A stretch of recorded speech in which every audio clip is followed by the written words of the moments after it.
O iha, teka, ito ang baon mo. Magiliw na sabi ng kanyang inay. Salamat po. Mauna na po ako, Nay. Baka abutan pa ako ng traffic. Ngiti niya rito. O siya, sige. Mag-iingat ka anak ha. Mahal na mahal kita. I love you more, Nay. Ipanalangin niyo po ako na matanggap agad. Oo naman. Nang sandaling iyon ay agad siyang sumakay ng jeep. Mabuti na lang at hindi siya naabutan ng traffic since maaga siyang nakapila sa waiting shed. It was her first job interview after graduating college. Excited na excited siya sa sandaling iyon kaya hindi katakatakang maagang nagising si Francine Villamonte ng umagang iyon. 6:00 pa lang ay nakaredy na siya para sa kanyang unang interview sa Javier Industries. Nagpaganda siya ng mabuti para sa kanyang interview. Pumagi naman ang suot niyang corporate attire sa light makeup niya. Ilang linggo matapos siyang makagraduate sa kolehiyo ay agad na siyang sumabak sa pag-a-apply para makakuha agad ng trabaho. O iha, teka. Mama, para ho, dito lang po ako. Sabay abot ng bayad niya sa driver. Nang makababa siya sa eskinita ay agad niyang natanaw ang malaking gusali ng Javier Industries. Nakakalula ang taas nito. Ito ang pinakamatayog na building sa lugar nila. Maraming mga bagong aplikante na gaya niya na nangangarap na makatrabaho doon. Hindi na siya nagsaya ng oras at nakipila na sa mga taong papasok sa gusali. Oh, tatawagin namin ang mga pangalan na pwede makapasok. Sabi ng guard. Ilang sandali pa ay, Barrientos Francine? Po, ako po yun. O, pasok ka na. Hindi rin nagtagal at nasa interview room na si Francine. Kaharap niya ang isang babaeng halatang masungit ito. Tell me why we must hire you. I am able to prioritize plan and handle several tasks at once. Effectively managing administrative responsibilities is facilitated by organization. My ability to communicate clearly and effectively is essential when interacting with supervisors, clients, and coworkers. This covers communication that is both written and spoken. Sagot niya rito. You're witty. Alright, you're hired. Talaga po? Yes, you can start tomorrow. Here's your documents. Dapat maaga ka bukas. Ayaw ni sir na makupad. Understand? Opo, maraming salamat po. Masayang umuwi si Francine dala ang magandang balita. Agad niya itong sinabi sa inay niya. Nay, may trabaho na po ako. Tanggap na po ako sa Javier. Talaga anak? Salamat sa Diyos. Masaya silang naghapunan sa oras sa iyon. Naghanda na rin si Francine para sa pasok niya kinabukasan. Excited siya para sa kanyang unang trabaho. Pasado 8:00 na ng gabi, kausap ni Francine si Lauren, ang kapitbahay nila. Binalita niya rito na nakapasok na siya sa Javier Industries. Congrats, Bes! Deserve mo yan! Sabi ni Lauren. Alam mo, Bes, kinakabahan ako. Naku, huwag kang kabahan. Mabait naman ang boss mo. Crush ko nga yun eh. Kinikilig na sabi ni Lauren. Sino? Yung sinasabi nilang Mr. Womanizer? Oo, si Sir Devon. Sabi ni Lauren. Tsaka kinuha ang phone niya. Naku, dapat pala ako mag-ingat sa kanya. Dapat lang. Ngisi ni Lauren sa kanya. Matapos ang pag-uusap nila ay nagpaalam na rin si Francine na magpapahinga na. Maaga pa kasi siya bukas. Ipinalangin ni Francine na sana maging maganda ang unang araw niya sa kumpanya. Gaya ng nakasanayan, ay maaga siyang bumangon at nag-prepare. Nag-ayos siya at pumili ng magandang damit. Sinuot din niya ang regalo ni Lauren na corporate coat. Bumagay iyon sa kurban ng bewang niya. Nay, papasok na po ako. Sige, mag-ingat ka ha. Opo, bye. A few minutes passed ay nasa building na siya. Sinalubong siya ng guard na nakangiting tumingin sa kanya. Newly hired employee? Yes po, sir. Nako, wag mo na akong sinusir. Kuya John na lang. Okay. Kuya John. Sige, pasok ka na. Baka dumating na si Sir Devon. Sige. Mabilis siyang pumunta sa office niya tsaka nag-ayos ang kanyang desk. Tinulungan din siya ng kanyang ka-office mate na si Eleanor. Mabait ito at kaya niya bago pa lang sa kumpanya. Francine, heto mga files si sir. Tapos ito naman ang mga schedule na dapat mong gawin. Nagmamadali ito na parang ayaw magtagal sa room. Nakakatakot pa si sir? Tanong ni Francine rito. Slight. Nakakatakot yung kapag nagalit. Kinabahan siya sa sinabi nito.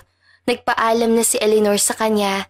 Ilang sandali pa nagbukas ang pintuan at pumungad doon ang lalaki sinasabi ng karamihan na mala Adonis ang kagapuhan.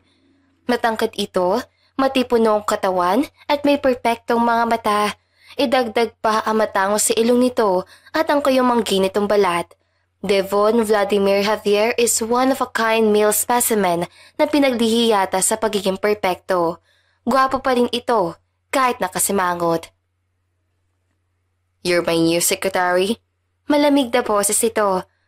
Opo. Nauutal na sagot ni Francine.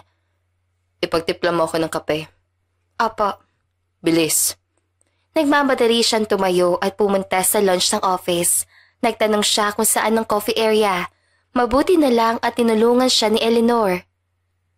Naku, parang wala sa mood si sir. Sabi pa ni Francine. Ganyan talaga yan kapag hindi pa nagkakape. O heto, ganito ang gawin mo. 2 teaspoon ng black coffee, tapos walang sugar ha, then half lang sa cup na tubig. Instruction ni Eleanor kay Francine. Maingat naman itong isinaulo ni Francine. Agad na bumalik si Francine sa office dala ang kape ni Devon. Na makapasok siya, ay ibinigay niya ito. Heto po. Kinuha agad ito ni Devon at tahimik na hinipan. Hindi man lang ito nagpasalamat. Is there anything you need, Sir Devon? Tumingin ito sa hubog ng katawan niya mula sa kanyang mga mata patungo sa kanyang hita. Gusto kong malaman ang schedules ko for today. Agad na kinuha ni Francine ang folder at pinasa ang mga nandoon. May meeting po kayo sa Founding Elder Group sa may Camiguin ngayong 4:00 po. Well, about that, gusto kong ikaw ang kumausap sa kanila. Yan ang first task mo. Let them sign the contract. Po? Contract? Yes, agreement contract for their land. Kailangan natin makuha ang area nila.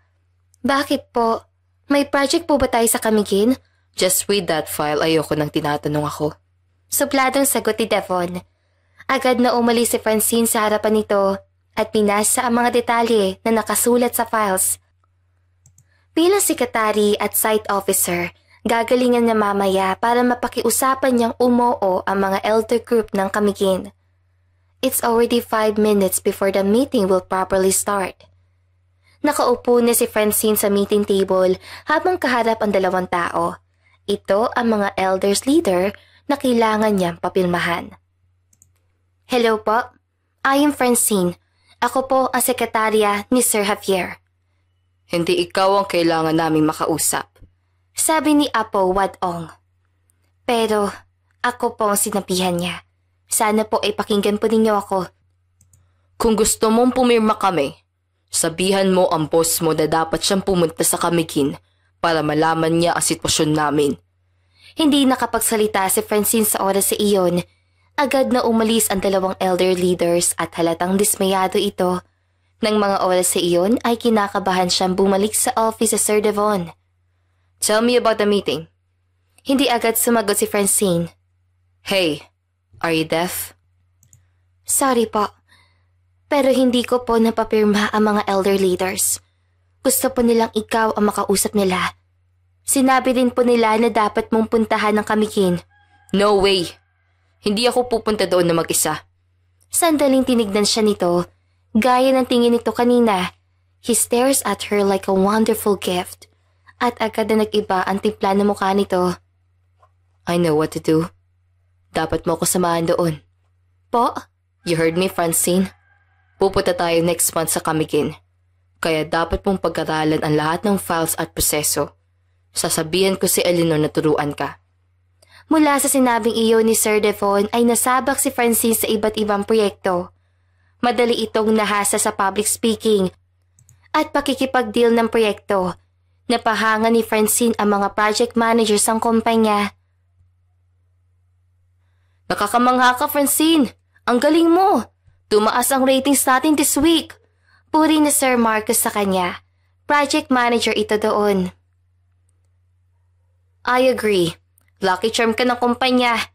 Dugtong naman ni Sir Von na isang engineer. I bet malaki ang grades mo noon bilang agriculture student, no? Cum laude ka ba, Francine? Sabat naman ni Eleanor sa kanila. Umiling ito. Naku, hindi. Average student lang ako. Pahambal na sabi niya. Nagtawanan sila sa may lunch nang biglang dumating si Devon. Nakasimangot ito. Agad tuloy silang natahimik at mabilis na nagsipulasan.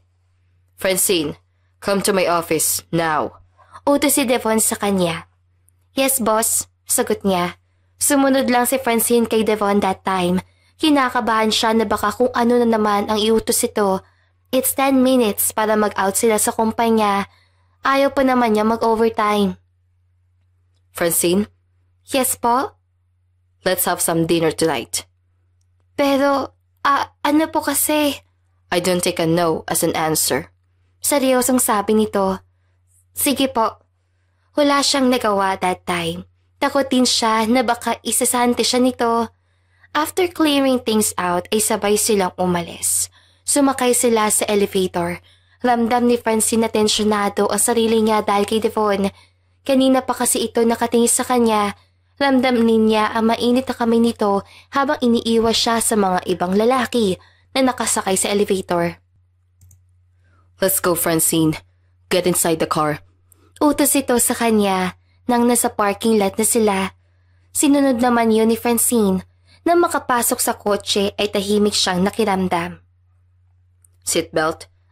Hindi ko po alam paano ito. Dahil sa sinabi niya, mabilis na lumapit ito sa kanya at ikinapit ang seatbelt. Halos maduling si Francine sa oras sa iyon dahil ilang inches na lang ang distansya ng mukha nilang dalawa. Amoy na amoy niya ang pabango nito. Here, it's done.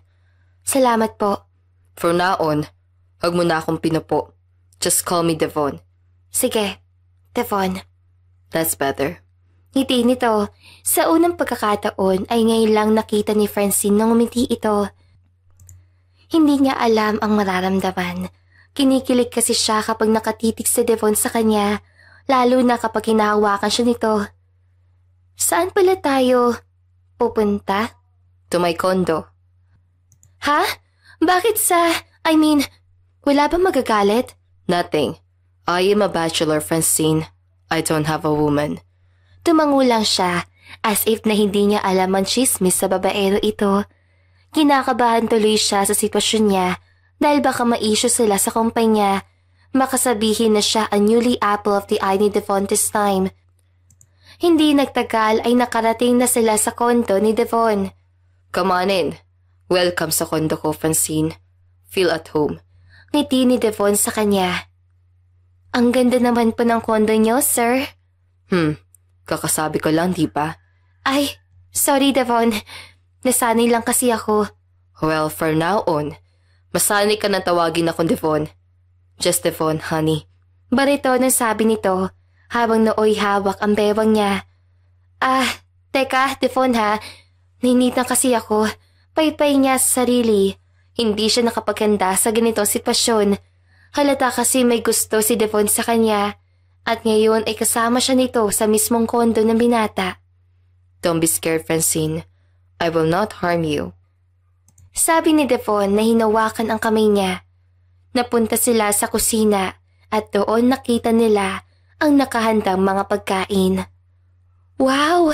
Ang dami naman ito! Parang fiesta! You always make me laugh, Francine. Ngiti ni Devon. Pero, bakit tayo lang nandito? Tayo lang bang kakain ito? Yes. I am living alone, Francine. Nasaan ang parents mo? Well, they're busy.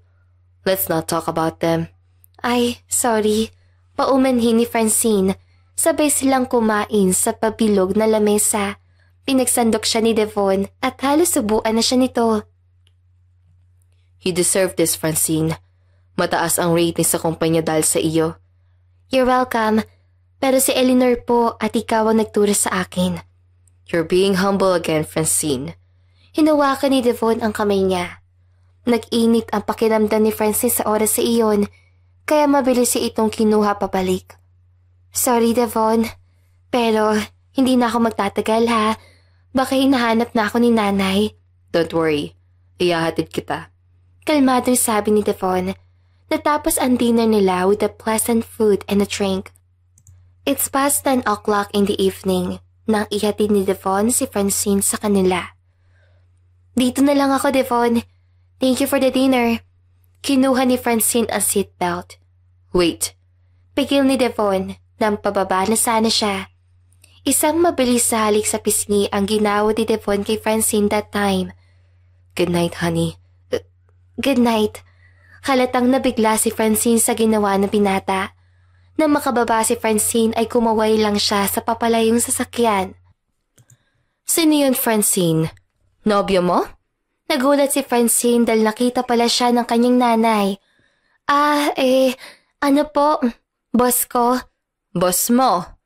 Nagpapahalik ka sa boss mo? Galit na sambit ng inay nito. Sorry po, Nay. Francine, pinalaki kita ng maayos. Sana wag kang magaya sa akin. Po? Ano pong ibig mo sabihin, Nay? Wala. Kalimutan mo ang sinabi ko. Pumasok ka na. Gabing-gabi na. Iwas na sabi ng kanyang nanay. Halatang may tinatago ito sa kanya. Tumiretso si Francine sa kwarto niya. Hindi niya mawaglit sa isipan niya si Devon. Hawak niya ang sariling pisngi. Ito ang kauna-una ang halik na tatanggap niya. She is totally a virgin. No boyfriend since birth. At halatang walang karanasan sa pag-ibig. Hindi niya maitago ang kilig. Kaya nakatulog siya ng nakangiti. Kinabukasan, nabigla siya na may kumatok sa pintuan nila. Hindi inaasahan ni Francine na susunduin siya ni Devon. Maganda umaga po. Nandiyan po ba si Francine? Narinig ni Francine na kausap ni Devon ang nanay niya. Oo, bakit? Ako po pala ang boss niya. Nobyo ka ba niya? Prangkang tanong ng ginang sa binata. Kung pwede po sanang ligawan ang anak mo po? Nay! Pumagit na si Francine sa sandaling iyon. Baka kasi kung saan pa humantong ang usapan ng dalawa. Pahig akong ligawan mo ang anak ko, pero sa isang kondisyon. Seryosong sambit ng ginang. Ano po yun? Interesadong tanong ni Devon. Siguraduhin mong wag na wag mo siyang lolokohin, kundi ako ang makakalaban mo. Nay, ano ba? Boss ko po yan. Tumigil ka, Francine, ha? Gusto ko lang masiguradong lalaking ito. Pasensya ka na sa inay ko, ha? Don't worry, Francine. Walang problema sa akin. Sige, Nay. Aalis na po ako. Papasok na ako sa trabaho. Paalam ni Francine. Sige. Mag-iingat ka sa kanya, ha? Nay naman. Opo. Iingatan ko pong anak mo, Nay. Hindi naman ni Devon na nooy pinagbuksan ng pintuan si Francine. Nang sandaling iyon ay masayang pinagmaneho ni Devon si Francine. Paano ba yan? Pasado na yata ako sa nanay mo. Ngisi nito. Hindi mo pa nga ako nililigawan eh. Sabi naman ni Francine. Well, in that case, may kinuha si Devon na bagay sa kanyang bulsa.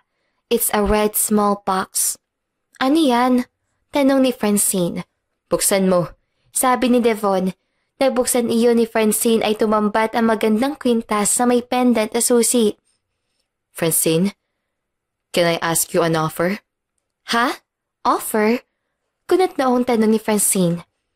Gusto ko sana na ipakilala kita sa mga elder leaders sa kamigi na fiancé ko. Kaya sana tanggapin mo ang alok ko. Tanong ni Devon. Are you serious, Devon? Ginawa mo lang bang pasakayin ako sa gusto mo? Dahil gusto mo lang na gawin akong fiancé? Akala ko pa naman. Ano? Seryosong tanong ni Devon. Umiling si Francine. Wala. Medyo upset na sambit ni Francine. Nang makarating sa building ay hindi na naghintay si Francine na pagbuksan siya ni Devon. Madali siyang bumaba at nagmarcha papasok sa building. Nagsitinginan ang lahat sa kanya. Dahil galing siya sa kotse ni Devon. Dire-diretso siya sa office niya. Ilang sandali pa ay pumasok si Eleanor. Pinigay nito ang 2 envelope. Here, take it. Ano yan? She asked. 2 tickets para sa Kamigin. Nag-cross arm si Eleanor. Sinipat siya nito mula ulo hanggang paa. Anong problema, Eleanor? Ibang klase ka rin, Francine, no? Akala ko ibang babae ka. Di gaya sa mga inaasahan ko. Pero nagkamali yata ako. Pare-pareho lang yata ang mga babaeng nagiging sekretary ni Sir Devon. Huwag mo akong pagsalitaan ng ganyan, Eleanor, ah. Ang ano? Kalat na sa kumpanya, Francine, na ikaw ang bagong girlfriend ni Sir. Hindi ba't bumaba ka nga kanina sa sasakyan niya? Ano? Live-in na ba kayo? Napanghusgang sampit ni Eleanor sa kanya. Enough! Natigilan si Eleanor nang biglang pumasok si Devon. Sorry, sir. Paumanhin agad ni Eleanor na nooy agad umalis. Naiwan sila ni Francine at Devon sa kwartong iyon. See what you did, Devon? You're destroying my disposition. Plinano mo yata latang to eh. Medyo naiiyak na sampit ni Francine. No. Tipid na sampit ni Devon. Kinuha ni Devon ang ticket niya. Do my favor for the last time, Francine. Nang sa ganoon ay pwede ka na umalis kung gusto mo. Malamig na sampit nito. Hindi niya maintindihan ang ugaling nito. Kung hindi ko gagawin, pahabol niya kay Devon. Hiningon siya nito. You have no choice, Francine. Sa ating dalawa, ikaw ang nangangailangan, diba? Sabi ni Devon tsaka tinalikuran siya. Hindi niya akalain na ganoon ang ugali ng isang Devon Vladimir Javier. He is a heartless man. Dumating na ang pinakihintay na araw na iyon, ang flight nila papuntang Camiguin. Walang nagawa si Francine kundi ang sumama kay Devon. Tahimik lang silang sumakay sa eroplano, ni hindi nga sila nag-uusap sa biyahe. Ilang oras lang ay nakarating na sila sa Camiguin. Agad silang sinundo ng branch manager nila na si Randolph. Maligayang pagdating po, Sir Devon. Come on, magmadali tayo. Baka abutin tayo ng gabi. Barito ng boses ito. Nakasunod lang din si Francine sa oras sa iyon. Hindi biro ang lugar ng Camiguin dahil dumaan sila sa isang masukal na gubat at tumawid sa isang sapa. Sumakay din sila ng malaking truck para makaakyat sa talampas. Wala signal dito? Reklamo ni Francine. Yes, ma'am. Wala po. Sagot naman ni Randolph kay Francine. Shit. You're saying that I cannot contact my man for 5 fucking days? Sabi pa ni Devon. Yes, sir. Sagot naman ni Randolph. Ano bang lugar to? Pajak pa ni Devon. Sorry po, pero ganito po talaga dito sa Camiguin. Sabi pa ni Randolph. Don't worry. Di naman kami magtatagal dito. Ngiti naman ni Francine. Nandito na po tayo. Hanggang dito na rin po ako. Sabi ni Randolph kay Denvon. Alright. Balikan mo kami dito after 4 days. Maliwanag? Yes, sir. Sige. Tara na, Francine. I mean, honey. Agap na saad ni Devon sabay hawak sa kamay ni Francine. I can handle myself. Pag-iwas pa ng dalaga rito. Halatang hindi maganda ang timpla ng mood nito dahil sa nangyari. Hindi rin nagtagal ay sinalubong sila ng mga elder leaders at mga nasasakupan nila doon. Maligayang pagdating sa aming community, Mr. Javier. Bati na matandang lalaki sabay bigay ng garland na bulaklak. Nakasuot ang mga ito ng kanilang traditional na kasuotan. Masaya kami sa inyong pagdating. Saad ng elder leader. Ito ba ang asawa mo, Mr. Javier? Tanong ng asawa ng elder leader. Oo, magiging asawa ko. Saad ni Devon. Lihim naman tumikim si Francine at halatang dismayado sa pagkukunwari nila. Nakasaad kasi sa kasunduan ng mga elder group na pipirma sila sa agreement ng kontrata kung bibilhin ito na sino mga anib sa community nila sa pamamagitan ng kasal.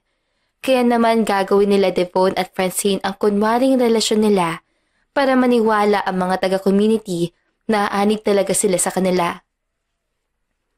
Halina po kayo. Nakahanda ng inyong magiging kwarto. Sabi ng elder leader. Maraming salamat po. Si Devon ang sumagot. Hawak kamay sina Francine at Devon sa sandaling iyon. They are pretending as if sweet na sweet sila.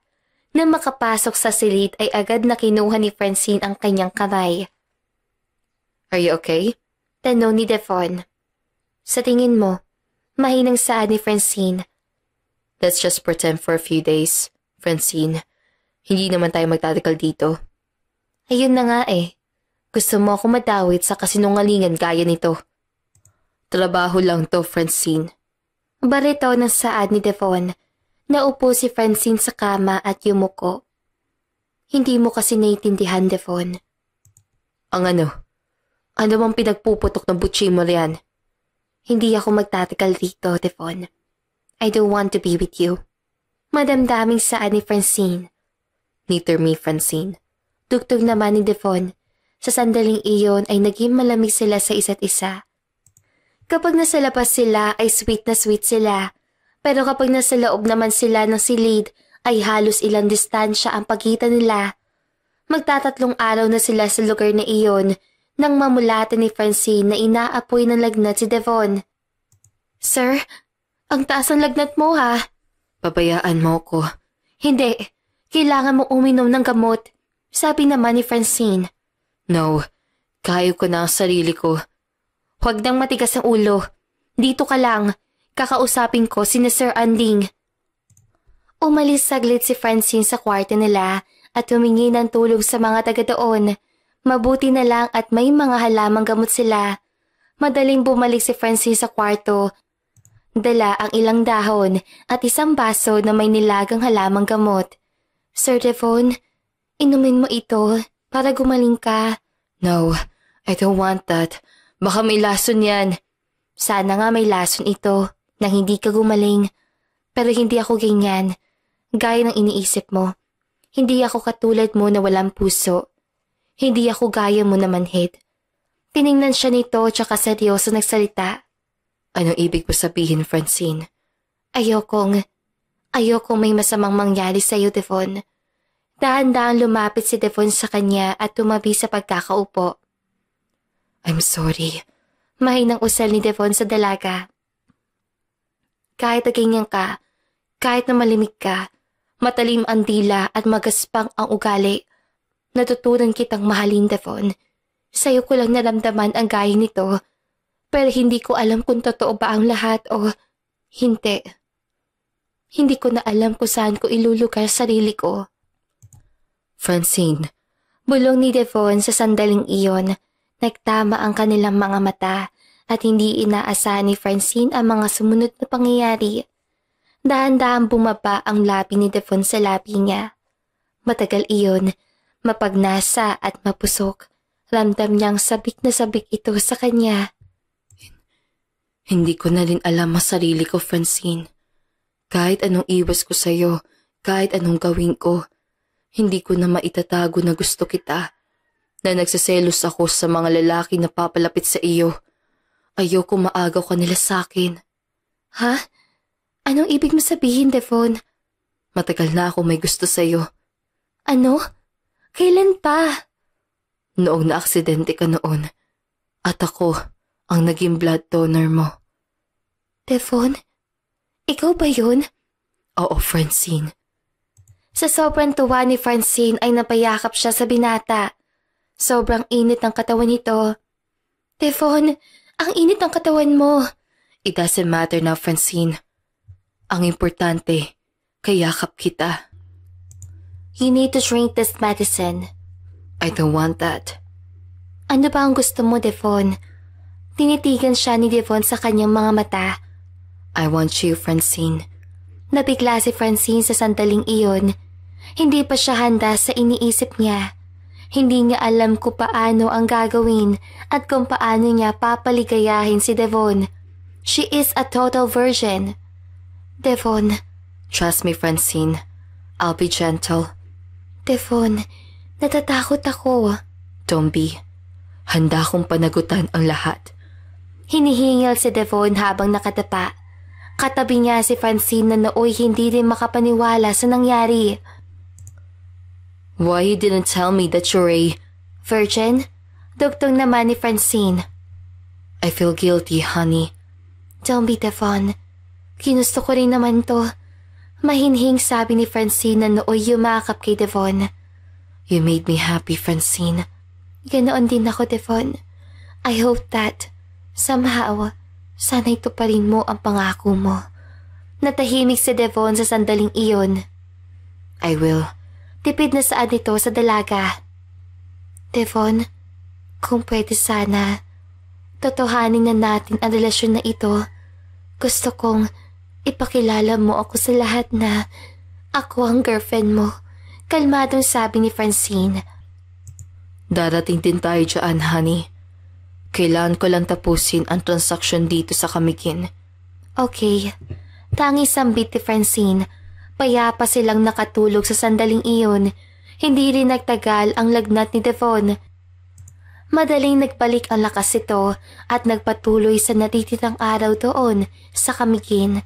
Pang-apat na araw na sa oras sa iyon at kinabukasan ay ikakasal na sila. Ang elder leader ay gagawa ng seremonya sa kanila. Masayang naglibang sina Devon sa gubat. Tinignan nila ang lupain ng mga tribo, maraming punong kahoy ang nandoon at may batis din. Gusto nilang puntahan ang talon na sakop ng area. Tama ba itong tinatahak natin? Tanong ni Francine kay Devon. Papunta sila sa talon. Sinamahan lang sila ng mga bata papunta doon. Tahimik lang ang mga ito habang nakasunod sila sa mga ito. Sundan na lang natin sila. Sila lang naman ang nakakaalam sa lugar na ito. Sagot ni Devon. Hindi napansin ni Francine na may nasapit siyang ugat ng puno, kaya nakatalisod siya. Aray! Natumba ang dalaga sa sandaling iyon. Ano nangyari sa'yo? Mabilis na dumalo si Devon rito. Natapilok ako para may ugat na naipit sa paa ko. Alright, teka. Bubuhati kita ha. Sige, umayos ka na. Papasanin kita sa likod ko. Sige. Sa sandaling iyon ay pinasan siya ni Devon. Maigpit siyang humawak sa may balikat ito. Hindi tuloy maiwasan ni Francine na manumbalik ang nakaraan nilang dalawa. Ganito kasi ang eksena nila noon kapag nadara pa siya. Si Devon ang palaging bumubuhat sa kanya. Ilang sandali pa ay nandoon na sila sa talon. Wow! Ang ganda naman dito! Pulala si Francine. It's perfect. Oo, ang linaw ng tubig. Ang sarap sigurong maligo diyan, sabi ni Francine. Come on, maligo tayo. Maganda ang malamig na tubig dito. Pero hindi ako makakalakad. I will help you. Trust me, honey. Dahan-dahang inalalayan ni Devon si Francine papunta sa tubig. Kapwa silang lumublob doon at naligo. Yakap-yakap ni Francine si Devon that time. Ninanamnam nila ang tahimik na lugar sa party iyon ng gubat. Para silang sina Adan at Eva sa sandaling iyon. Wala silang iniisip na problema. Their eyes meet each other, connecting their hearts so that both speak their names. I love you, Devon. Saan ni Francine sa binata? I love you more, Francine. Sagot naman ni Devon, tsaka dinampian ng halik ang labi ng dalaga. Wala na silang pakialam sa sandaling iyon dahil tanging narinig lang nila ay ang saling ng musika na nagmula sa kanilang mga puso. Naging submissive si Francine. Ganoon din ang pagiging possessive ni Devon sa dalaga. Ilang ulit nilang pinalasap ang langit sa isa't isa. Hindi na sila nakapaghintay na matapos ang transaksyon sa lugar na iyon. Gusto na nilang bumalik sa realidad para ipaalam ang totoo nilang estado. Lalo na si Francine na umaasang mapapasa kanya si Devon. Dumating ang pinakahihintay na oras sila. Ngayon na ang nakatakdang oras ng kasal nila sa tribo.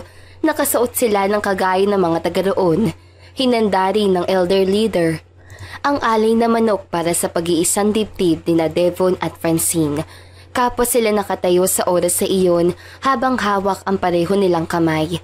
Nakatitig si Devon sa magandang mukha ni Francine. Nakangiti ito sa kanya at halatang mahal na mahal siya nito. Nagsimulang magsalita ang elder leader na nasa harapan nila. Handa ka bang tanggapin ang babaeng ito na nasa iyong harapan?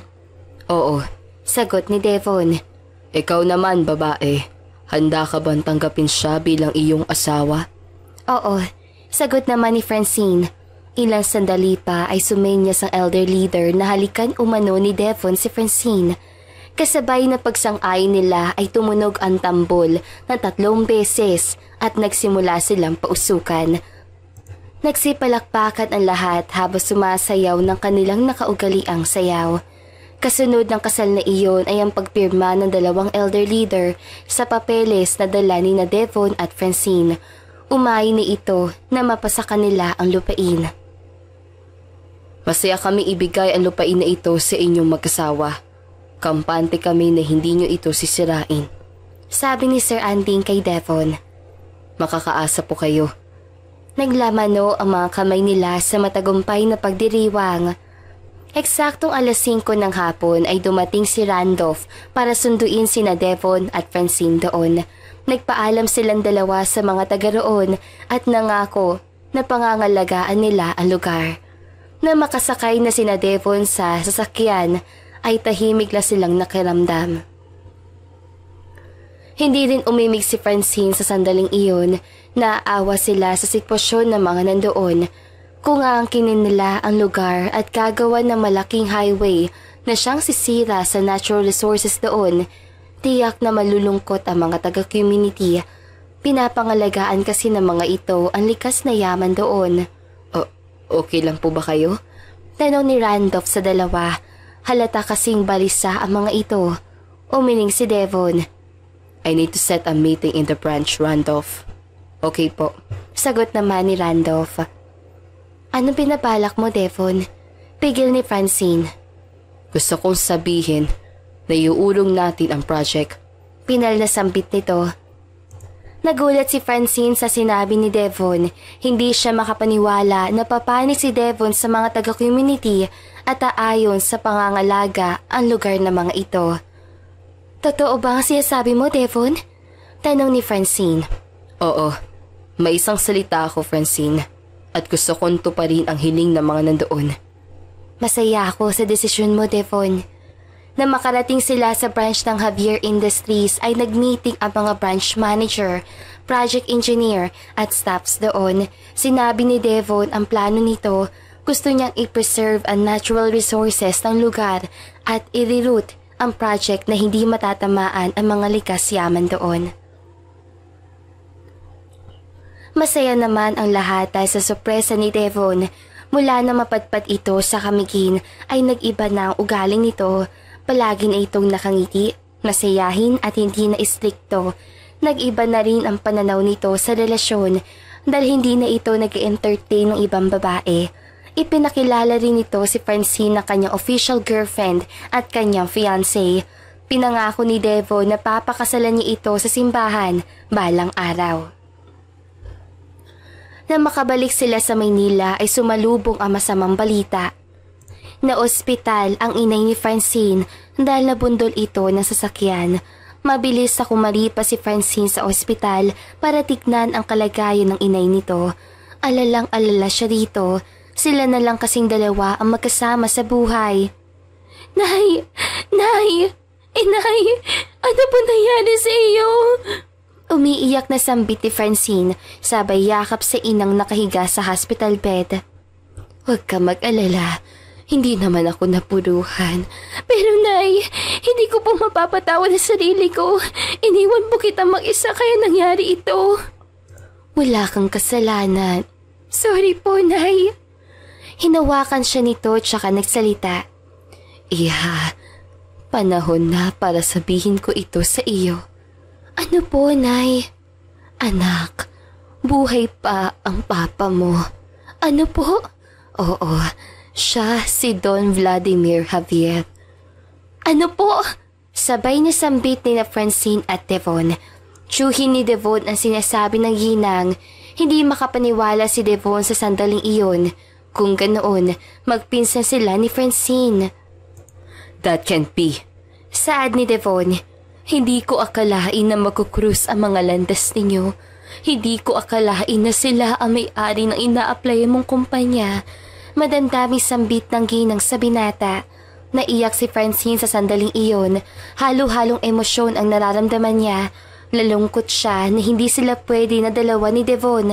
Nalungkot siya dahil sa sitwasyon ng ina niya. At mas malungkot siya dahil sa nalaman niyang ama niya. Gusto niya sumbatan ito kung bakit nito pinabayaan ng nanay niya, kung bakit pinabayaan siya nito. Francine, kung gusto mong makausap ang papa mo, pwede kitang matulungan. Bariton niya sambit ni Devon. Nahihiya ako, Devon. Don't be, Francine. Ako ang dapat mahiya sa iyo. Hindi ko alam ang katotohanan.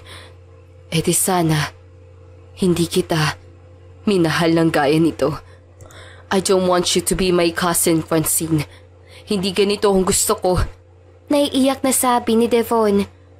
I don't want this also, Devon. Mahal kita. Mahal na mahal kita. Niyakap ni Francine si Devon sa oras sa iyon. Mahal natin ang isa't isa. Pero hindi natin ito pwede ipagpatuloy, Francine. Kamumuhian ako ni Tito Vladimir kung malalaman niya ang relasyon natin. Parang pinagsakloban ng langit si Francine sa oras sa iyon. She gave herself to Devon na siyang pinsan pala niya. Hindi niya alam ang gagawin sa oras sa iyon. Ilang sandali pa ay nakausap ni Francine ng doktor ng inay niya. Dok, ano po ang update sa kondisyon ng inay ko? Ma'am, mahina na po ang katawan ng inay mo. May dugo na muo sa ulo niya dahil sa aksidente. Ginagawa na po namin ang lahat, pero hindi po buo ang tsansa na gagaling siya. May posibilidad po na huminto ang puso niya sa operasyon. Mahina po ang puso ng inay mo. Dok, gawin niyo po lahat. Mabuhay lang ang inay ko. Please po, magkano pong kinakailangan? Mga kalahating milyon, ma'am. Napahawak sa sariling dibdib si Francine sa oras sa iyon. Saan siya hanap ng ganoong kalaking pera? Desperado na siya sa oras sa iyon, kaya napagpasyahan niyang puntahan ng papa niya. Hindi na siya nagsabi kay Devon dahil ayaw niya makita ito. Nang mga sandaling iyon ay nagdadalawang isip siyang kumatok sa mismong gate ng bahay ng ama niya. Nanatili siyang nakatayo roon hanggang sa may nagbukas mula sa loob. Yes, miss? Sino sila? Kanina ka pa't nakatayo riyan. Nakikita kita sa CCTV camera namin. Saad ng matangkad na guard.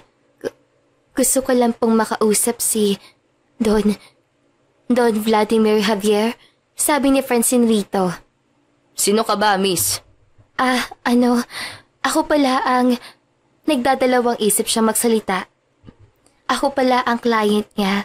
Gusto ko lang pong makausap siya ng personal tungkol sa account ko. Ganoon po ba? Teka po, itatanong ko muna pangalan mo. Ano ba ang pangalan mo, miss? Sabihin mo, ako ang anak ni Candida, ang matalik niyang kaibigan. Sige. Maghintay ka muna dito.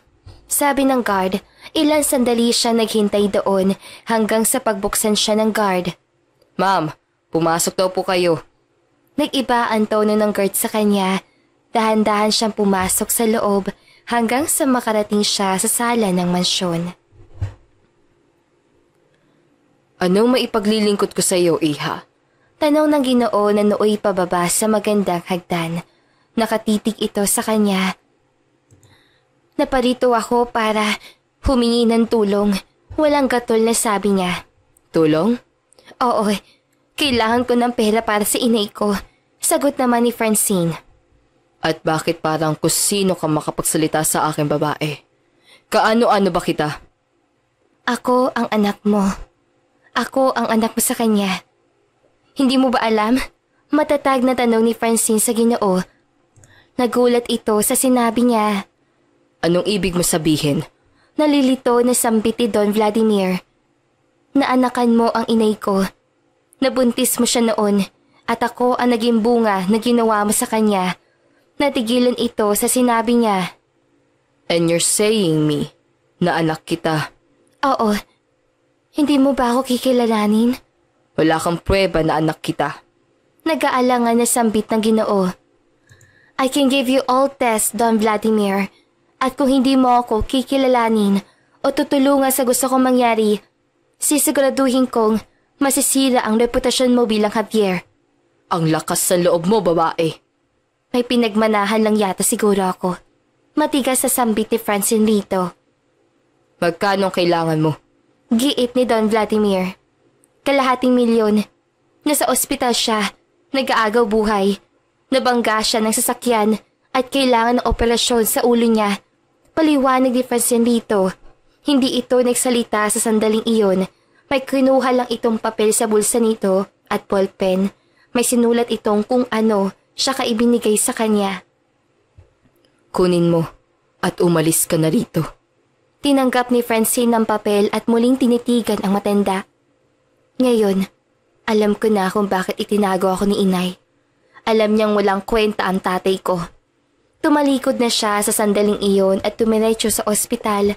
Agad siyang nagbayad sa cashier para maisagawa ang operasyon. Nagpunta rin siya sa simbahan para magdasal. Gusto niyang hilingin ang successful na operasyon nito, na madugtungan ang buhay nito, na maging okay ang lahat sa buhay niya. Panginoon, patawarin mo po ako sa lahat ng kasalanan ko. Pakiusap, iligtas mo po ang inay ko. Siya na lang ang mayroon ako. Umiiyak na sambit niya. Na mga sandaling iyon ay may ginang siyang nakasabayan. Taimtim itong nagdarasal sa oras sa iyon. Sabay silang tumayo, kaya nabangga ni Francine ito. Rason para mahulog ang bag nito. Ma'am, sorry po. Inabot ni Francine ang bag nito. Salamat, iha. Walang anuman po.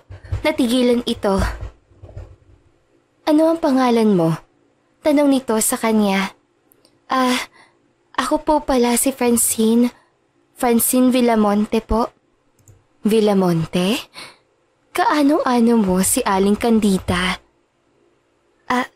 Inay ko po. Ha? Ganoon ba? Kamusta na siya ngayon? Naku, nasa hospital po ang inay. Kailangan po siyang operahan. Ganoon ba? Ako pala si Antoinette. Pakilala na matandang babae. Nice meeting you po, Ma'am Antoinette. Alam mo, iha, nagtatrabaho noon ang inay mo sa amin. Talaga po? Oo. Ano po pala ang pangalan ng pinagtrabahuhan ni nanay?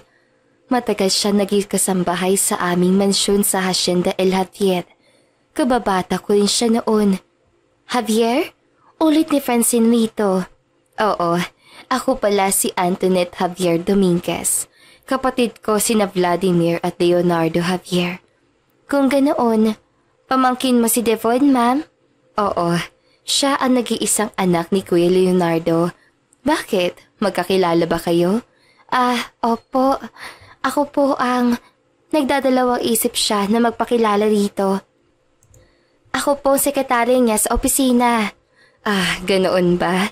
Naku, tamang-tama. Sumama ka sa akin. Pupuntahan ko siya sa kondo niya ngayon.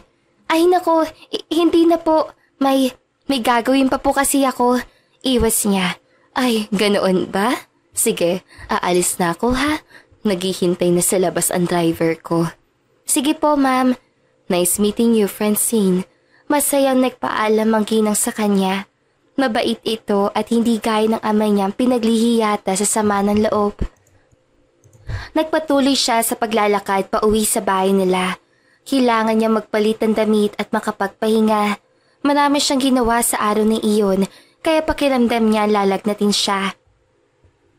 Nang makapagpahinga siya, ay nasa isip pa rin niya ang lahat. Hindi siya makatulog sa sandaling iyon, naiyak na lang siya habang iniisip na hindi sila pwede ni Devon. Literal silang pinagtagpo, pero di tinadhana. Nasa kalagitnaan siya ng pag-iisip na may marinig siyang katok sa pintuan nila. Francine! Francine! Please! Tawag ni Devon mula sa labas. Malakas ang ulan sa oras sa iyon. Nanatiling tahimik si Francine sa kwarto niya. Francine, please listen. Alam ko nariyan ka sa loob. Please listen to me. I need you to know the truth. Hindi nakapagpigil si Francine, kaya lumabas siya sa pintuan. Nakita niya doon si Devon na basang-basa sa ulan. Devon? Francine, please listen. Bakit nandito ka? Wala na tayong dapat pag-usapan pa. Hindi tayo pwede. Please, tama na. Francine, we can be together. Anong pinagsasabi mo? Hindi tayo pwede, Devon. Magpinsan tayong dalawa. Matakot ka sa Diyos. No, we are not.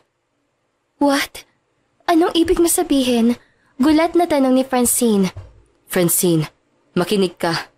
I am an adopted child. I am the illegitimate son of Leonardo Javier. Please believe me. Anong ibig mo sabihin? Hindi ka tunay na Javier? Yes, Francine. Inampun lang ako ni Papa nang malaman niyang hindi na pwede magkaanak silang dalawa ni Mama. Kung ganoon, hindi tayo magkadugo? Yes, we are not related by blood. Not at all. Hindi makapaniwala si Francine sa sinabi ni Devon. Napayakap siya sa sobrang tuwa. Hindi niya akalain na dininig ng Panginoon ang pangalan niya. Francine, can you still love me? Papakasal ka ba sa akin? Oo, Devon. Papakasalan kita. Umiiyak na sambit ni Francine sa oras sa iyon. Then let's face it together. Samahan mo ko sa mansyon. Kailangan nilang malaman ang totoo. Umiling si Francine. Nagpunta na ako sa papa ko, Devon. Ha? Pumunta ka na kay Tito Vladimir? Oo. Hindi niya ako kinilalang anak niya. That's impossible. Ang sabi sa akin ni Tita Antoinette, matagal nang pinapahanap ni Tito Vladimir ang anak niya. Anong ibig mo sabihin? Makinig ka, Francine. Isa ka sa tagapagmana ng tiyuhin ko. Paano mo nasisigurado yan, Devon? Dahil yun nasabi ni Jasmine, ang kapatid mo. Isa siyang attorney. May kapatid ako? Tanong ni Francine. Oo, 5 kayong magkakapatid. Kung isusunod-sunod ko, ang panganay ay si Jasmine. Tapos ikaw, sumunod si Dominic. Pang-4 at pang-5 ang magkakambal na sina Leonor at Every. Puro babae kami? Oo, pero kung papayagan nila tayo, papakasalan kita para magpatuloy ang apelido nila. Pero natatakot ako. Paano kung hindi tayo nila payagan? Huwag ka mag-alala. Papanig sa atin sina Papa at Tita Antoinette. Sabi ni Devon kay Francine. Dahil sa nalaman, agad na pinaghandaan ni Francine at Devon ang sandaling iyon. Eksatong araw iyon kung kailan, dineklara ng doktor na matagumpay ang operasyon ng inay ni Francine. Ligtas na ito at ngayon, nagpapahinga na para manumbalik ang lakas nito. Magkasabay sina Francine at Devon sa oras sa iyon papasok sa mansyon ng mga Javier. Nagtipon ang mag-anak para sa sorpresa ni Devon. Hawak kamay silang pumasok sa silid. Natatakot ako, bulong ni Francine kay Devon. I am here. Sabi naman ni Devon na nooy hinila ang kamay niya papasok sa pintuan. Na makapasok silang dalawa ay nakita nila ang mga mukha ng mga Javier. Devon, dumating ka na rin sa wakas. Pungad ng kanyang ama na si Leonardo. Papa, everyone, I would like you to meet my fiancée, Francine Villamonte. Nabigla ang lahat na makita si Francine. Lalo na si Ginoong Vladimir at si Ginang Antoinette. I know her. Masayang turo ni Ginang Antoinette. Bakit siya nandito? Seryosong saad naman ni Ginoong Vladimir. Tito, siya ang babaeng gusto kong pakasalan at magiging ina ng aking mga anak. Nahihibang ka na ba, Devon? Galit na sambit ni Ginoong Vladimir. Ano bang problema mo sa anak ko, Vladimir? Depensa ni Ginoong Leonardo kay Devon. Hindi sila pwede magkatuluyan. Sabi ni Ginoong Vladimir. At bakit hindi? Sabat naman ni Ginang Antoinette.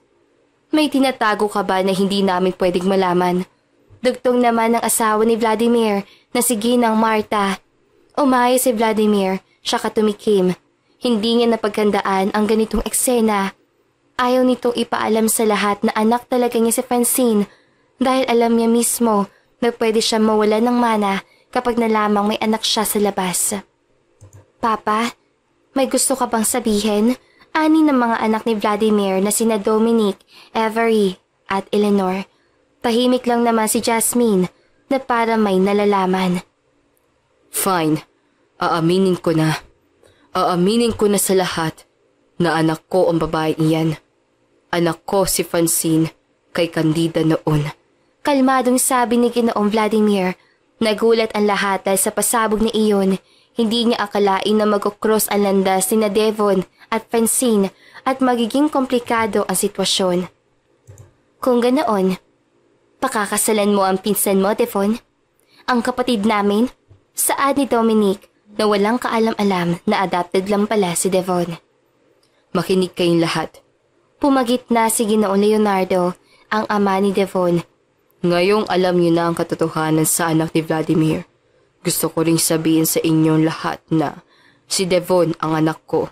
Ang pinsan ninyo ay isang adopted child. Hindi namin siya tunay na anak. Sabi naman ng Ginoo para matapos na ang lahat ng sekreto sa pamilya. Para nabunutan ng tinig sina Devon at Francine sa oras sa iyon. Narito kaming dalawa para hingin ang gabay ninyo sa aming desisyon. Mahal namin ang isa't isa. At kung sa pamamagitan din ng kasal ay may pagpapatuloy namin ang apelidong Javier, mas gugustuhin namin itago ang mga sikreto natin kapalit ng pagpayag ninyo na may kasal kami. Sabi ni Devon sa seryosong boses. Natahimik silang lahat. Maya-maya ay tumikhim si Jasmine na nasa isang gilid lang. Nagsalita ito. I agree. Pwede silang maikasal. They are in legal ages. Pwede rin silang maikasal dahil hindi naman rehistrado ang mga tunay na identity nila. I can also help them if they want to set up. Gusto ko lang ituwid ang mga pagkakamali ni Papa. Kahit sa ganitong paraan man lang. Seryosong saad ng panganay ni Ginoong Vladimir. I agree. Sabay-sabay na sambit ng iba pang kapatid sa ama ni Francine. Sang-ayon ako. Ani ni Ginang Antoinette. Kung ano ang mas makabubuti. Dagdag naman ni Ginoong Leonardo. Sa huli ay napabuntong hininga si Ginoong Vladimir. Lumapit ito kina Devon at Francine. Kung basbas ko ang gusto ninyo, ibinibigay ko na maluwag sa dibdib ko. Sana'y mapatawad mo ako, anak. Sana'y maging masaya ka sa piling ni Devon. Iyon ang seryosong saad ng Ginoo. Hindi mapigilan ni Francine na yakapin ito. Tuwang-tuwa siya dahil unti-unting natutupad ang mga panalangin niya sa Diyos. Masaya siya dahil natanggap na rin siya ng ama niya at natanggap na rin sila ng pamilyang Javier. Sa maikling panahon lang ay nagdesisyon na sila sa kanilang pinaplanong kasal. Napagkasunduan ni Devon at Francine na sa simbahan ng Quiapo sila ikasal. Walang paglagyan ng saya si Devon sa oras sa iyon dahil nalalapit na ang kanilang kasal. Hinanda niya ang sarili at minabuting tapusin ang lahat ng gawain sa office para hindi na siya magambala sa susunod na mga araw. Abala rin si Francine sa paglipat nila ng bahay. Magaling na ang inay niya at ngayon nakaka-recover na. Masaya ito dahil nalaman ni Francine ang lahat at natutupad na ang mga pangarap nito sa buhay. Kasalukuyang nakaupo si Francine sa kanyang kama. Tanaw niya ang kanyang trahe de boda na nasa karton. Excited na siyang masuot iyon. Maya-maya pa ikumatok ang nanay Candida niya. Anak? Nay? Pwede ba kitang makausap? Opo. Bakit po? Tungkol sana sa darating na kasal ninyo. Bakit po, inay? Sabi naman niya. Baka kasi hindi pumayag ang asawa ng papa mo na ako ang kasabay ng papa mo. Medyo worried ang bit ng ginang. Huwag ka pong mag-alala. Kinausap ko na po si Ma'am Marta. Okay lang po sa kanya. Sigurado ka ba? Opo. Huwag ka mag-alala, Nay. Napatawad na po ako ni Ma'am Marta. Matagal na. Salamat naman kung ganoon. Kaya, huwag po kayo masyadong mag-alala. Huwag po kayo ma-stress. Di ba po? Bawal po yan sa inyo. Magpahinga na lang po kayo at maging malusog. Ngumiti si Aling Candida sa anak at hinagkan ito sa noo. Maraming salamat, anak, ha. Ikaw talaga ang swerte sa buhay ko. Naku, Nay, ako po ang swerte sa inyo. Kasi ikaw po ang nanay ko. Yumakap si Francine sa inay nito. Time comes and settle that date. As promised, Devon and Francine are now getting married.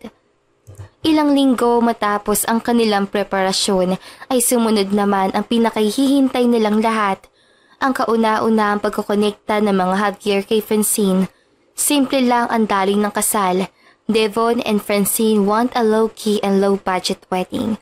Kahit anong pilit ni Ginang Antoinette sa mga ito ay ayaw naman nila ang bonggang preparasyon. Sabi nga nila, gusto nilang simple lang ang kasal nila kung maaari. Devon always takes her wants as a priority. Ayon nga, napagbigyan din nito ang gusto niya. As what Devon tells them, a happy wife is a happy life for all. Period. Nagbalik sa gunita si Devon sa oras sa iyon. He's now standing beside of his dad habang pareho silang nakatanaw sa aisle na simbahan. They are both smiling that time when they heard the cue of the soft intro of music. Kasunod noon ay ang pagpasok ng mga piling entourage persons at mga kilalang kakilala nila. Devon dropped his jaw seeing that beautiful woman wearing that perfect bridal gown. Parang nakikita niya ang paru-paro sa oras sa iyon na nakapokus sa angking ganda ng babaeng makakasama niya sa panghabang buhay. She's perfectly made for me. Anas pa niya sa sarili. Napakaganda ni Francine sa suot niyang classic bridal gown na nagpapakurba sa kanyang maliit na bewang. Idagdag pa ang simple. Ngunit mas nagpapatingkad sa kanyang natural na ganda. Ni hindi nga ito makikitaan ng makeup sa kanyang muka. Preskong-presko lang ang araw nito habang hawak ang kumpol ng sunflower bouquet. I love you. He saw how her lips mouthed those words. Alam niyang para iyon sa kanya. Hindi tuloy niya maiwasang kilikis sa oras sa iyon. Papalapiti ito sa kanya habang dahan-dahan naglalakad sa aisle. I love you too. Balik pa ni Devon kay Francine habang nakangiti. Nakita pa niya kung paano ito pamulahan ng muka. It's so silly but he knew that Francine is happily in love to him.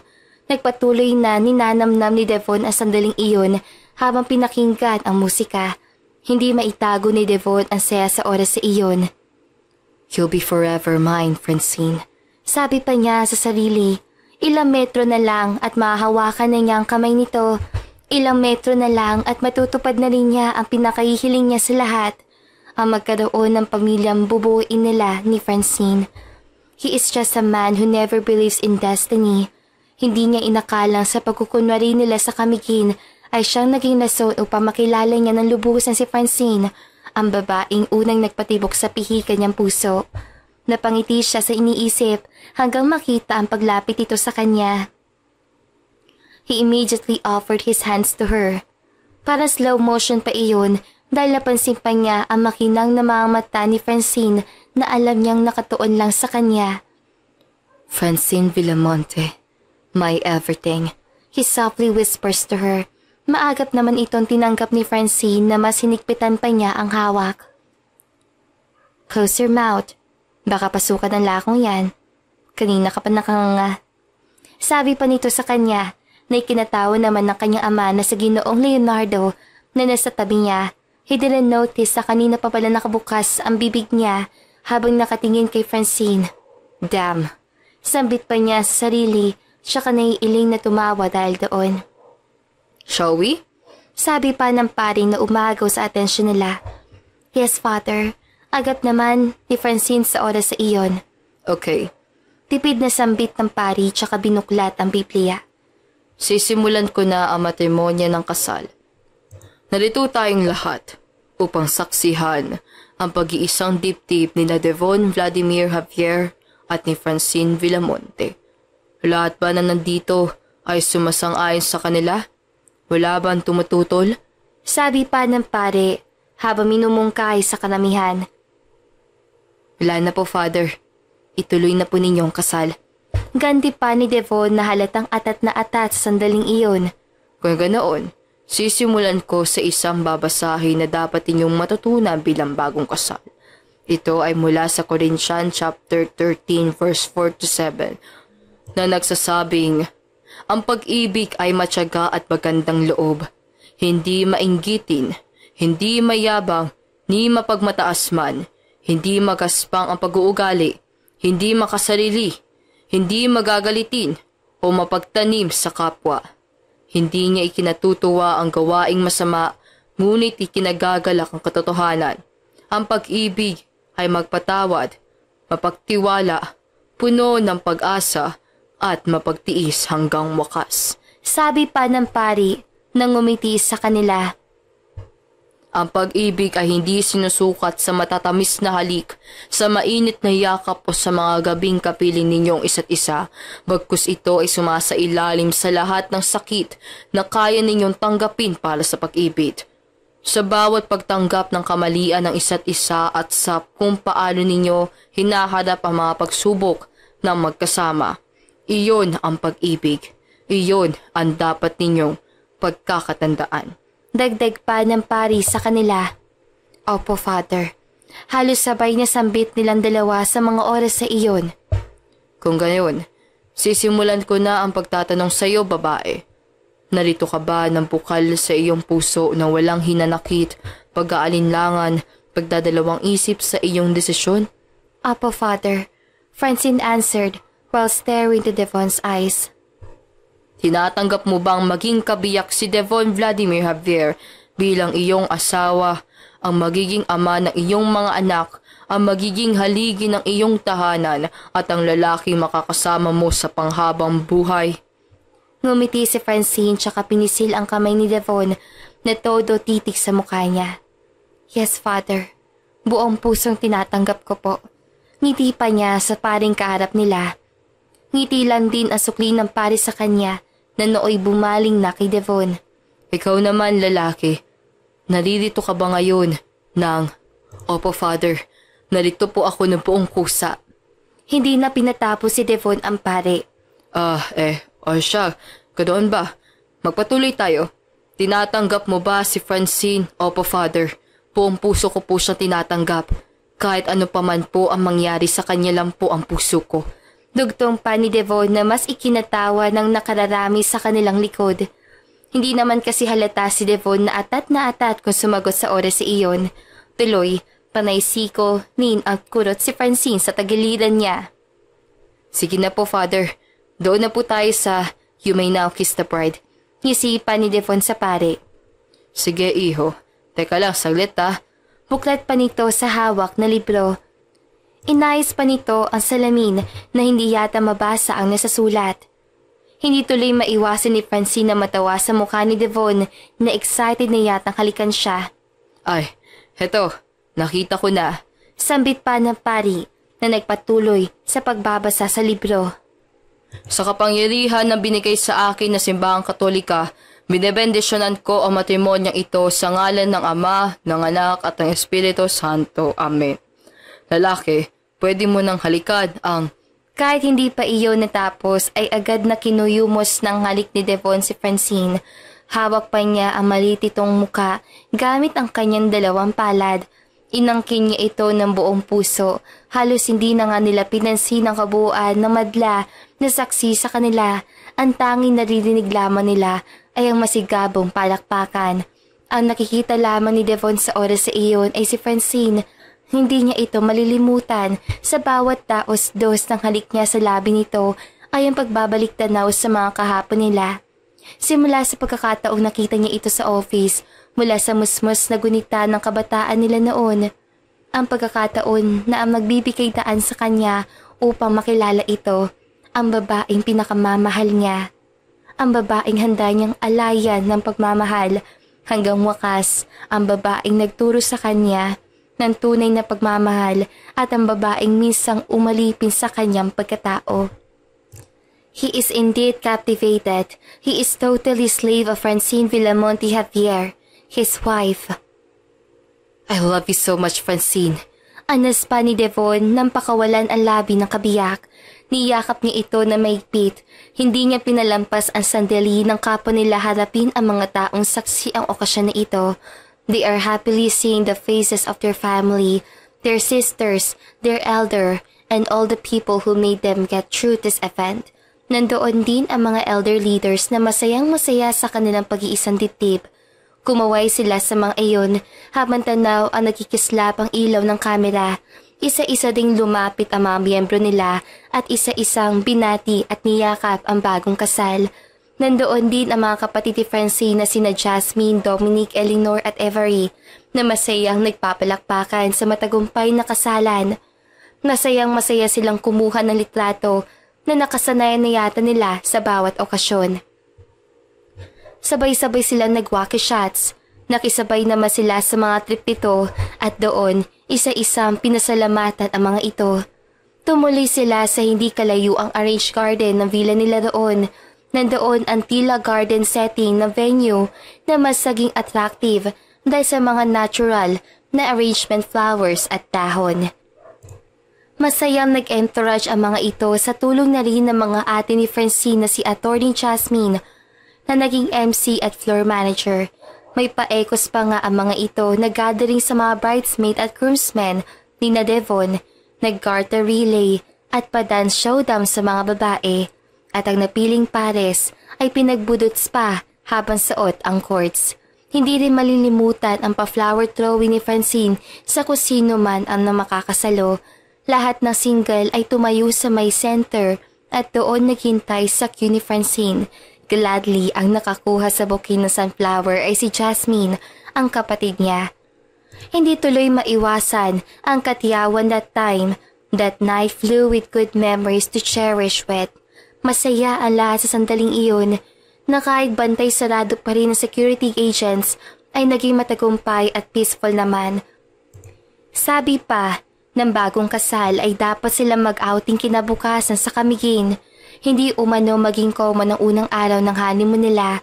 Dapat ikasama umano nila ang kanilang mga kapatid, mama at papa, which tinutulan ni Devon. Gusto kasi nitong masolo si Francine sa Camiguin. Pinabalak nila magpatayo ng bahay sa Camiguin.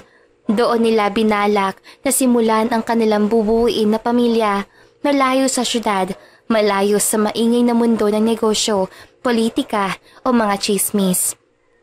Gusto nila simulan ang buhay nila ng payapa, matiwasay at simple. Sa sandaling iyon ay sakay na sila ng truck. Papunta na sila sa lugar ng Camiguin. Hinatid sila ni Randolph na siya naging guide nila sa lugar. Andito na po tayo. Maraming salamat, Randolph. Sabi ni Devon. Inalalayan ni Devon si Francine na nooy parang napagod sa biyahe. Okay ka lang ba, honey? Oo, okay lang ako. Sagot naman ni Francine. Agad silang inasikaso ng mga taga-Camiguin. Tumuloy sila sa nayon kung saan doon muna sila titira habang tinatapos ang bago nilang bahay doon. Halatang hindi mawaglit sa mukha ni Devon na nag-aalala siya. Ano iniisip mo, Han? Tumabi si Devon sa asawa. Hindi pa kasi ako dinadatnan. Ha? Ilang buwan na? Magdadalawang buwan na. Magpatingin tayo sa doktor bukas. Sige. Kinaumagahan ay nagtungo sila sa isang OB-GYN. Congratulations, ma'am, sir. Buntis po si ma'am for 4 weeks. Natulala na Devon at Francine that time. Hindi sila makapaniwala na nakabuo na sila ng kanilang pinapangarap na anak. Sa sandaling iyon ay naging maingat si Francine. Gayon din si Devon na todo alalay sa asawa. Pinapakain ito ng masasarap na lutong bahay ang asawa. Mga preskong prutas at kulay na kailangan para sa sustansya na makukuha ng sanggol. You know what, Han? Ang blooming mo ngayon. Pansin pa ni Devon sa asawa. Really? Oo. Siguro babaeng anak natin. Bakit mo nasabi yan? Kasi hindi ba, ang sabi ng matatanda, kapag gumaganda ang nabubuntis, babae ang magiging anak nito. Kapag lalaki naman, madalas daw, nangingitim ang leeg at muka. Talaga ba? Ba't ang dami mong alam? Nakakapanibago ka? Sabi naman ni Francine sa asawa. Of course, unang anak ko to, no? Kaya dapat maging hands-on ako. Nag-research ako sa Google. Aba, talaga lang ha? Natatawang sabi ni Francine dahil namamangha siya sa kinikilos si Devon. Malayong malayo ito noon na super sungit at super cold na gaya ng isang yelo. Naging maganda ang takbo ng buhay nila sa Camiguin. Naging abala din si Devon sa ginagawang mansyon nila, pagpapagawa ng National Highway. At ang pag-aasikaso sa iba pang property sila. Nasa 5 buwan na ang tiyan noon ni Francine nang may babaeng pumunta sa bahay nila at hinahanap si Devon. Sino ka? Bakit may hinahanap ang asawa ko? Tanong pa niya sa babae. I need Devon. Buntis ako. Siya ang ama na magiging anak ko. Galit na sambit ng babae na hindi pa nagpapakilala sa kanya. Sino ka? Ako si Bethany. He's married to me. Baka nagkakamali ka lang. I am here for Devon Vladimir Javier. Sa sandaling iyon ay napahawak sa sariling bibig si Francine. Hindi niya kasi akalain na magkakaganito ang lahat. Hindi niya kilala ang babae. At kung ex-girlfriend naman ito ni Devon, walang nabanggit si Devon na may ex itong nangangalang Bethany. Mabilis na tinawagan ni Francine si Devon that time. Hello? Please come home. Now. Pero Han, may ka-meeting pa ako dito. I said now! Galit na sambit ni Francine habang hawak ang telepono. Naramdaman naman agad ni Devon ang tensyon sa boses ng asawa niya, kaya agad siyang nagpaalam sa meeting at madaling umuwi. Nang makarating sa bahay nila, ay agad na sinalubog na mamaghusgang tingin ni Francine si Devon. What's happening? Walang kaalam-alam nito. Who's this woman? Turo ni Francine sa babae na sa gilid at nakaupo din. Sino ka? I don't know her. What? I am Bethany, Devon. You're the father of my child. Ha? Hindi kita kilala. We met in Bali before. Ako yung waitress na nag-serve sa'yo, di ba? What? Hindi ko alam ang pinagsasabi mo. Pinalingan ni Devon ang mukha ni Francine na nooy parang sasabog na bulkan dahil sa galit. Han, please, maniwala ka. Hindi ko siya kilala. Really? Ano pa ba mga sikreto mo, Devon? Please, nagmamakaawa ako sa'yo. Paniwalaan mo ko. Pagsusumamo pa nito. Muling tinignan ni Devon ang babaeng nangangalang Bethany. Fine. Ipa-DNA test natin yung batang dinadala mo. And don't you dare mess with me, woman. Ipapahanap ko sa investigator ko kung saan ka nagmula. Binabalaan kita. Sabi pa nito, saka inalalayan si Francine. Pero sa sandaling iyon ay nakaramdam na masakit si Francine sa kanyang tiyan. Kanina pa kasi ito umiiyak dahil sa sobrang sama ng loob. What is wrong? Anong nangyayari, honey? Nag-aalalang tanong ni Devon. Ang sakit ng tiyan ko. Kasabay na pagsabi ni Iyon ay ang papatak ng kulay pulang likido sa hita ni Francine. Oh my God! Ang anak ko! Hindi ko gusto mawala ang anak ko! Iyak pa nito. Don't worry. Dadalhin kita sa ospital, Han. Madaling nagtungo sa ospital sina Francine at Devon. Mabuti na lang at mabilis na naagapan ang pagkahulog na sanggol.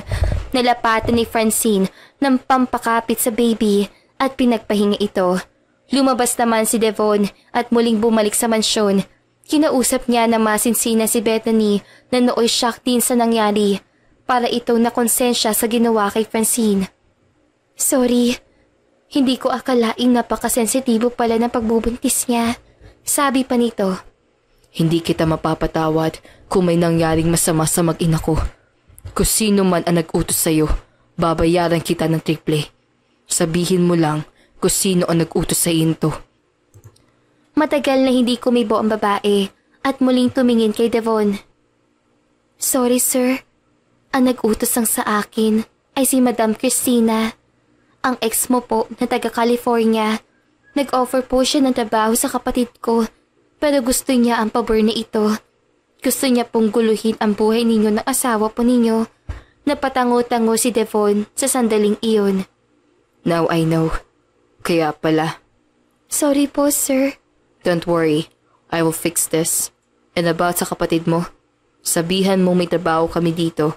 Pwede siya makapagtrabaho kung trabaho ang hanap niya. Talaga po, sir? Yes. Maraming salamat, sir. You're welcome. Sa sandaling iyon ay pinatrace si Devon ang lokasyon ni Christina at pinadakip sa local police. Nagsampa ng reklamo si Bethany laban dito, ganoon din si Devon. Agad naman itong nakulong, lalo pa at nagpaalam na gumagamit ito ng bawal na gamot. Sa sandaling iyon ay naging kampante na rin sina Devon at Francine. Pinangako nila na hindi na sila magtatago pa ng sikreto sa isa't isa at gagawin nila ang lahat para makabuo sila ng isang masayang pamilya. Nang mga anak si Francine ay lalaki ang naging anak nito. Pinangalanan nila itong Primitivo Javier. At dito na nga po nagtatapos ang magandang istoryang ito.